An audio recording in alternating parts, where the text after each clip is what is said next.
the organizer, for inviting me. I will tell you about cellular tissue mechanics, and specifically I will tell you today about epithelial tissue.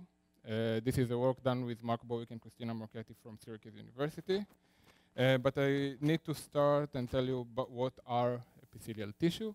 So these are just two-dimensional layers composed of biological cells adhere to each other, forming a surface-like tissue. There are many types of tissue, of epithelial tissue, which differ mostly by the shape of the constituting cells. Here are the three simplest examples. There's the squamous, the cuboidal, and the columnar epithelial tissue. And the famous examples are the skin and pancreas and uterus. As biological objects, these are complex systems. They have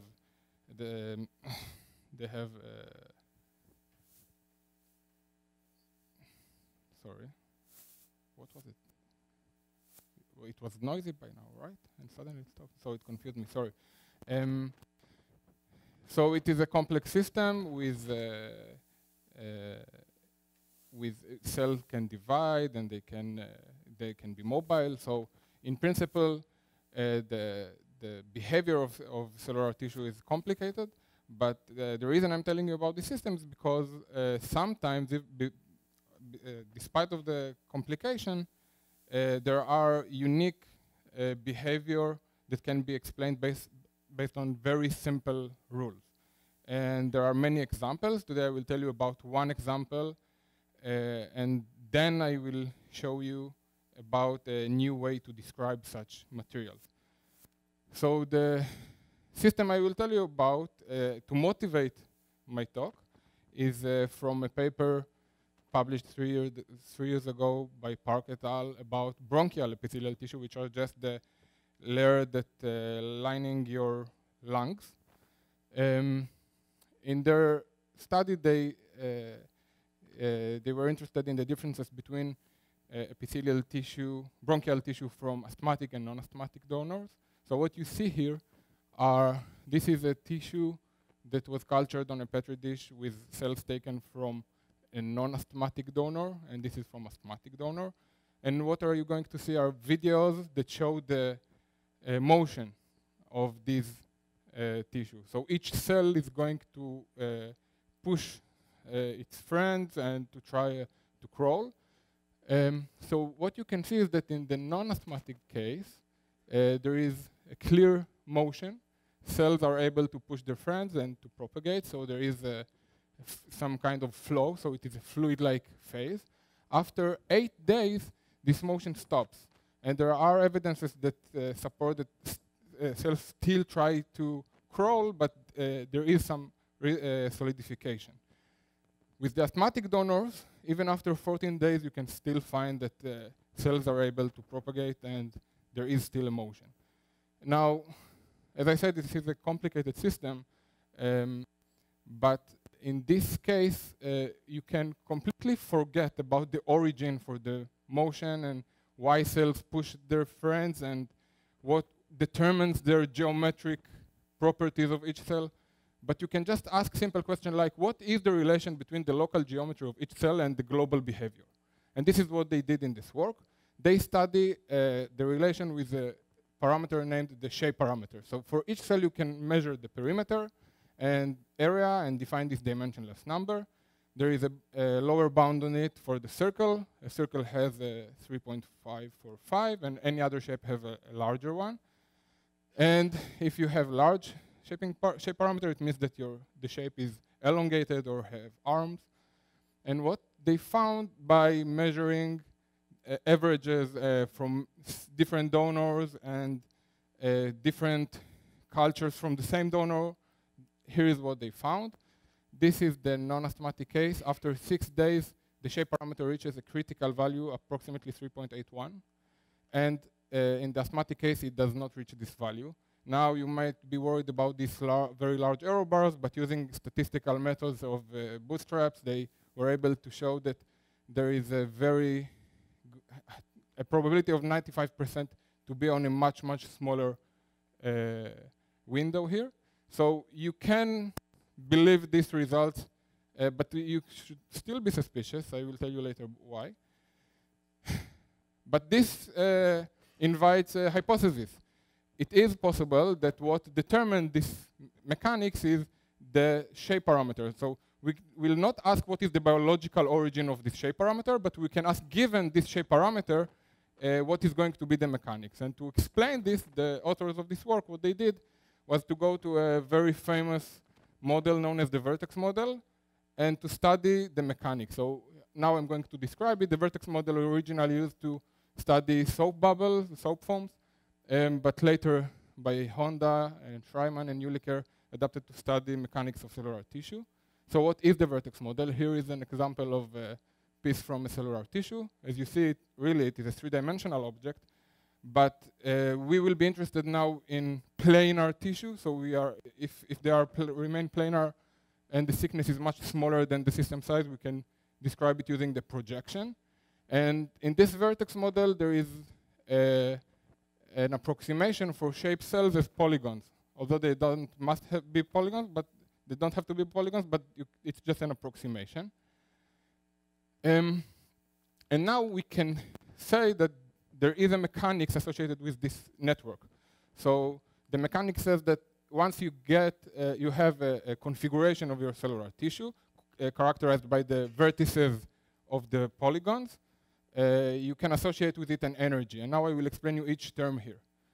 So this term in the energy punishes for area discrepancies from some target area. So this is the actual area of cell number I. It has some target area.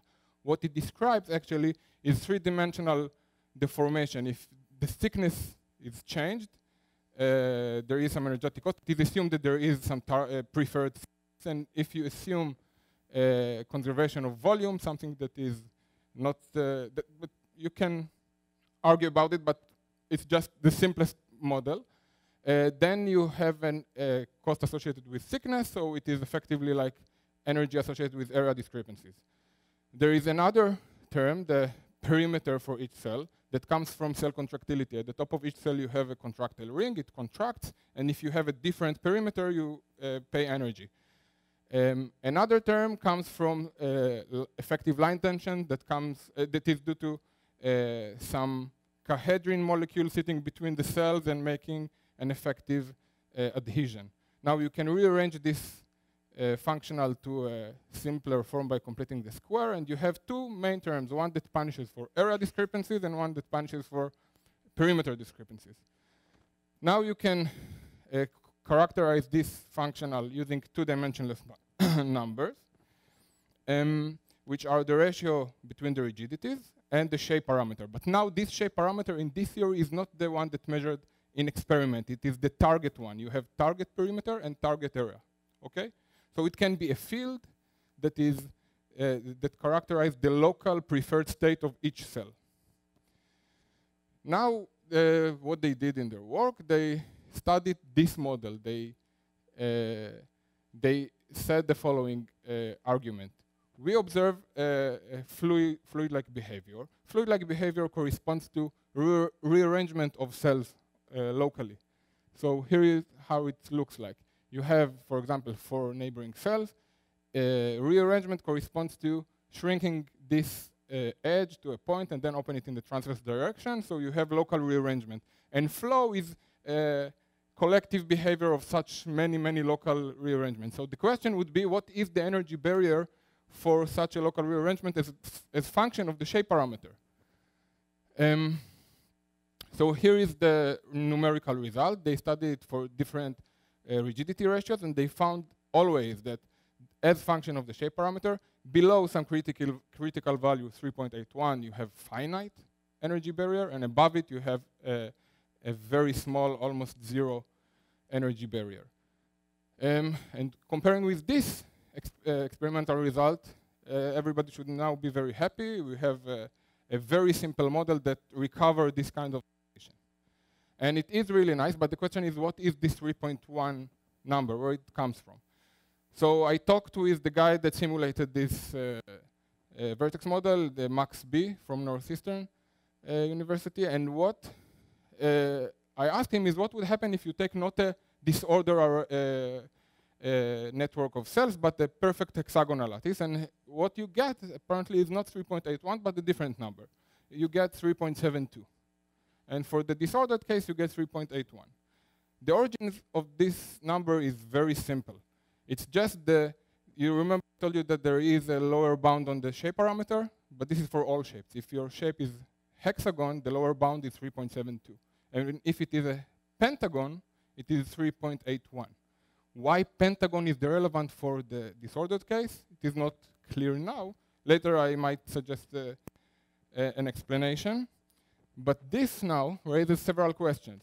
We have a nice model that explains the transition, but in the solid regime, is it an elastic solid? Is it something else? How to treat this material? And we know that there are these local T1 transformations. They are also observed in amorphous solids or other similar systems. And especially the solid fluid transition, is it similar to melting? Is it just like unjamming? There are many different possibilities. And in general, to study the behavior of cellular tissue, there exist many phenomenological models that couple between biology and mechanics, but there is no continuum theory that starts from the vertex model and recover this kind of behavior of like the transition and explain the behavior in the different regimes. So this is basically the goal of this talk, to show you how to derive such a model and two possible predictions that can be tested and say interesting things about this kind of different material. Okay, so to show you how to derive this continuum theory, I need to give a brief reminder. All of you are familiar with the geometric approach to elasticity, so I will not expand too much, but it's very brief and simple. In elasticity, usually it is assumed that given a solid, there exists a global target configuration that is free from stresses. We know that in practice it is not the case. Now I'm not talking about cellular tissue now. I'm taking a short break to talk about elasticity, and then I'll go back to the cellular tissue. So we know that in general, given a solid, it is not necessary have a global stress-free configuration. So classical elasticity should be refined somehow. And the assumption, the way to refine it is to assume that although a global target configuration is not exist, so maybe at least locally, if I cut a small element of the material, it can relax all stresses. So the way to quantify now the solid is using a metric tensor. What is a metric tensor? It is just a simple a way to define inner product. So if this is our solid, we can choose an arbitrary coordinate system, and we can cut out of it a small element. You hold this element, you can measure this length, and the angle between them. So you have 3 degrees of freedom. In 2 dimensions, it is sufficient to determine the metric. This is going to determine the 3 degrees. This determine the actual metric, and now you can relax. You can relax this element and find a new configuration, which is the stress-free configuration locally. So we have actual metric and a target metric, and now these lengths and the angle are going to be to define the values of the target metric, and we can define a measure of the formation. This is just the difference between the actual metric and the target one. Given, you can think about it like, in a spring, it's like delta x, the displacement. Now, given a displacement, you can define an energy. Exactly like in a spring, you have 1/2 k delta x square. So now it is the tensorial form. You have the elastic tensor times the, you have the strain tensor squared, basically. And this is what we want to describe, except that it is not an elastic solid. And as you can see, this picture from the experiment that I showed you is quite amorphous. And also in elasticity, if you want to describe amorphous solids, you better be able to first describe ordered solids, like crystals. So my first step would be to describe, to give you a continuum description of cellular tissue, an ordered one, that is completely uniform with no any complicated structure. Now, some of you may see that it is not really perfectly ordered, the picture that I put here. There are some defects, topological dislocations. but this even justify the need in understanding first the perfect hexagonal lattice, because then we can ask question about how defects look like in this kind of material, and later go to the amorphous structure. Okay, so what I would really want to have, if this is our cellular tissue, I would like to have a continuum theory, which means that a small element which contains many cells will be described using a continuum theory of this form, with some actual metric and some target perimeter and area, where I know that this perimeter term should be the analog of this term, and the area term should be the analog of that term. How to do it? In fact, it's quite simple. We know the continuum limit is of this form. We have the area, we have the perimeter, and that's it. We only need to be able to write area and perimeter in terms of metric. And area in terms of metric is simple, it's just the determinant. The perimeter is a bit more complicated, because given a metric at a point, it is, if you want to know what is the perimeter, you need to know what is the shape. So there is an additional structure, the shape of the underlying network. So if it is hexagonal lattice, we have these 6 vectors, and this is the perimeter. It is just the sum of the lengths. So now we have an energy functional written in terms of metric for area and perimeter discrepancies. This is nice, but it is far from being the end of the story, because this is not the form of elasticity theory that we are familiar with. We are used to work with strains and stress and writing equilibrium equations, etc. So let me show you now why this is a problem to get this kind of elasticity theory and how to solve it. And for this, I want for the moment to forget about the area term. Let's assume that we have only perimeter term. Later, I will put it back into the game. So if you have only perimeter term, we want this energy to be of this familiar form with some target metric. The problem is that there is no target metric, and I will show you now with an example of square lattice of cells. Assume that this configuration is of uniform square cells with perimeter equal exactly to their target value. Here is another configuration with exactly the same actual perimeter. You have 2 different structures. Now assume that I stretch this isotropically. So I have a deformed configuration, and I can stretch also this one. Now, if I want to associate strain with this configuration, with which configuration should I compare it? With this one or that one? And the same with this one. Intuitively, it looks like it makes sense to compare this with this one, because it is closer. Compared with this one, it looks like it is highly deformed. So this is only a very rough, intuitive argument to convince you that what you should do is to define, you have a set of possible target configuration, not only one. And in terms of metric, you have a set of possible target geometries. And the question is, what is this set? Assuming we know what is this set, the only thing you need to do is to choose the metric that is closest to your actual configuration. Given a configuration, choose the closest one, and then calculate the energy. The way to calculate this set is very simple. You have in your metric 3 degrees of freedom. You have now a constraint. This constraint for the target metric. You have a target perimeter. You have 3 degrees of freedom for the metric. So you remain with 2 free degrees of freedom. So this set of metric is a 2-dimensional surface in a target configuration space. So the same you can do for the area. And you end up with 2 terms, one for perimeter, one for the area. And the energy functional for this system is going to be exactly of this form, only with the additional minimization with respect to these target geometries. Now, this is the important part of this theory which makes it non-linear or non-analytic and give rise to this phase transition in the rigidities. Now, I guess that it is not very intuitive now with all these symbols, so I can now give you a very simple interpretation for this theory. What are these G, A, and GP, the sets of possible target geometries? So here is the way you can think about it. This is only an illustration, although the real calculation gives similar pictures. So you have the set of all possible target configuration with the same perimeter, and the set of all target configuration with the same area, and they can be distinct. Any configuration, some point on this in this space, is necessarily that deviate either from perimeter or in area.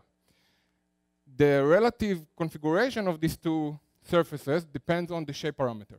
you can take, for small shape parameter, smaller from some critical value, they are distinct. For some critical value, there is a shared point, which means that there is only one configuration that can satisfy both area and perimeter. And if you further increase it, you have a set of possible target configurations that can satisfy both area and perimeter simultaneously. And this now gives us hope to better understand what's going on in this fluid-solid transition.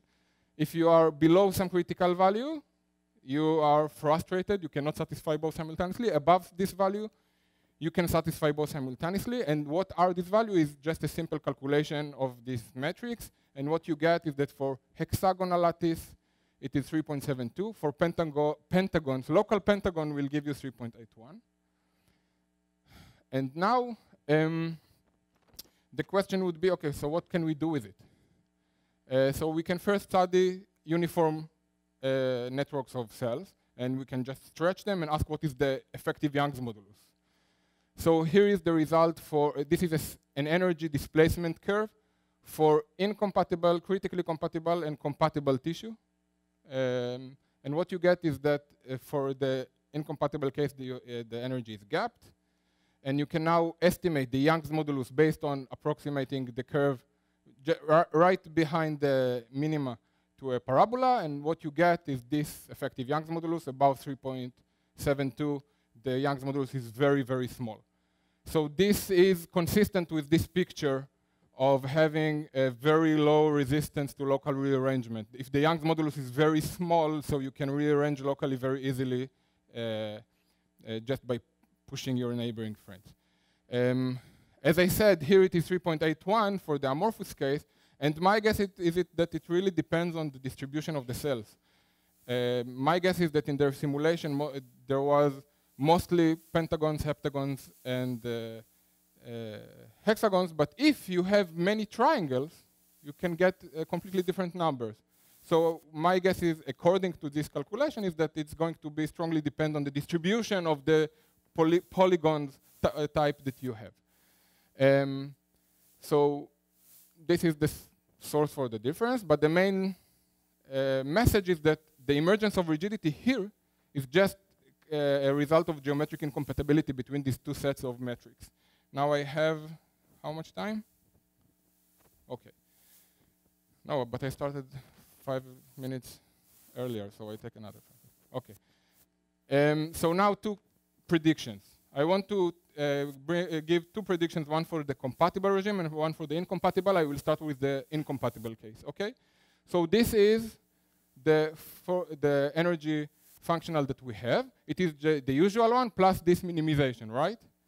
But when you have 2 squares, you know, you can complete the square.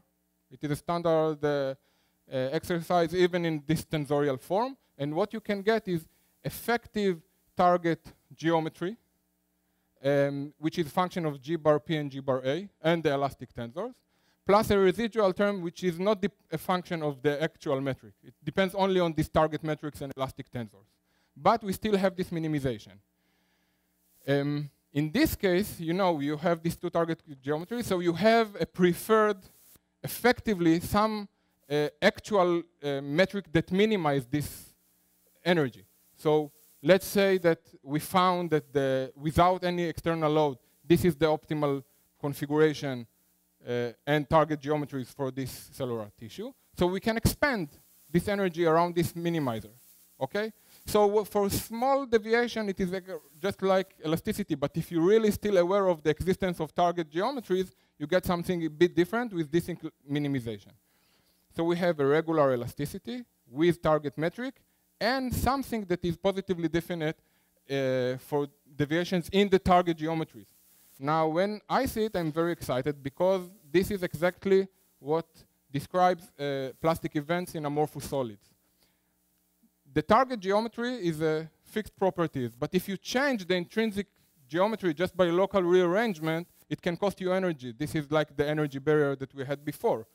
In the incompatible case, suddenly what used to be 0 mode now costs some finite energy. And this is exactly what we have in amorphous solids. If you take an amorphous solid and shear it, very slightly it responds elastically. But if you allow for plastic rearrangement, it corresponds to changing the intrinsic metric. there is an energy cost.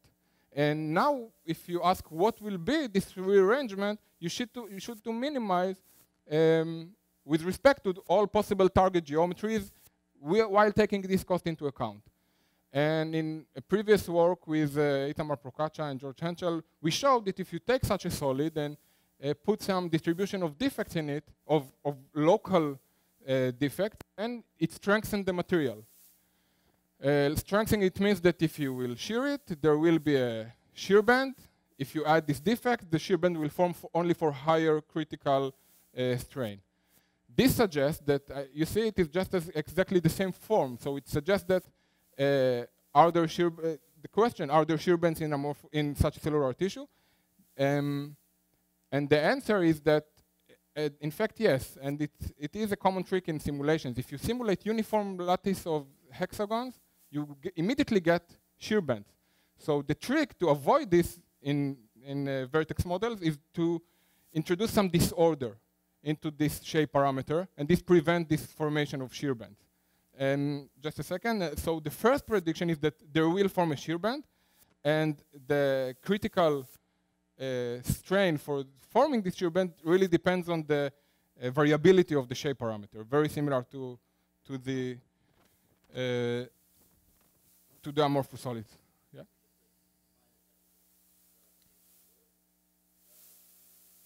So this is here, mu and u runs for P and A, the perimeter and area, and you have delta G bar A, the deviation of the target metric from its optimal value, which was found in the absence of external load.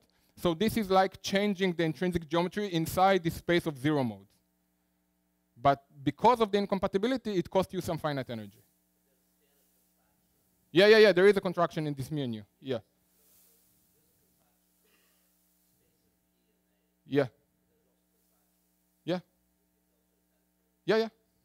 And the important part is that this term is positively definite.